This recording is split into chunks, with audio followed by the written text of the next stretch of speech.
Tani isang una pa lang nabatsyag mo gimbatsyag ko. Tani kita na nga tuwa ang paglaom ko para sa iyo. Bisan mang sakripisyo gusto talang ka maupod. Kung magsinuplada ka na makaya kong hindi magsunggod. Kan wala ka pa sa mood ako pa ang naga-istorya. Kung ako lang ang upod mapakadlaw tapaka. Kung ara na gani sila daw hindi na makareact. Sang kita nagtilingog daw hindi man makapala. Magputi na ang uwak para imo na masabat. Para mabalang ko man kag ako makahulat. Sang ako nagasulat kay ikaw na dumduman. Ikaw pa nakapatiyong sang ako nga kalibutan. Di pagit sa tanan ang ako nga ginaayo. Kung ara nang imumigo ako na lang mapalayo. Kasi ang luwa ko magtulong nga halin sa mata. Kasi mabalang pa nila na balangga tapaka. Kanila ba't dyan mo balangga tanaka.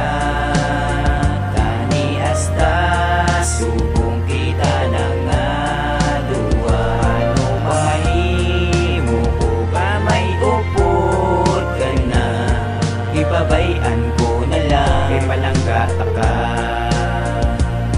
Sa paglabay sa mga inadlaw permi taga updanay. Sa imo nga mga trip ako permi nagasakay. Kaagawon akong kisa wala untat ang teksanay. Nakilala ko pagit ginapantasya ko nga inday ang tanan mo nga sikreto ginasugid mo sa akon. Ginobra nga sa landigan sa tanan nga tiniod. Kung kita magkulitan ay gakasalan pa uyabay. Kung kita magbakastorya pertigid ka pasaway. Kagrabi ang kalipay nga ako nga ginaangkon. Feeling ko kung upod ka do tag-iya ko sa bituon. Paborito nga parte makita ka nagayuhom. Maupod na lang kaya at ako nagatahom. Nakibot na lang ako nga agulpi na lang. Nahulog nga wala gina-expectar ginaagi ko sa sulong. Ang tuod nga nabatyagan nga hindi malikawan. Sa linibo nga babae ikaw lang ang napilian. Kanina ba't dyan mo balangga tanaka.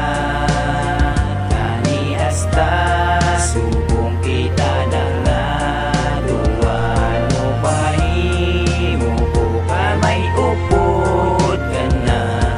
Ibabayan ko na lang kay balangga taka. Kanina ba't dyan mo balangga tanaka. Kani hasta subong kita na nga duwa. Ano mahimo ko ka may upod ka na. Ibabayan ko na lang kay balangga taka. Kung kabalo ka lang kung ano ka di ka importante sa bilog. Kung nga kabuhay ikaw lang bitang nakasindi. Ikaw naghatag sa kasanag sa madulom ko nga parte. Sa magamo ko nga istorya ikaw lang ang nakaintindi. Naghambal sang iban ikaw ang likawan. Pero hindi ko na mahimo kaya nakasabot nga dugan. Sa masunod nga madlason tani ikaw para sa ako na maglingi sa iban. Hindi ko gidya paghimuon.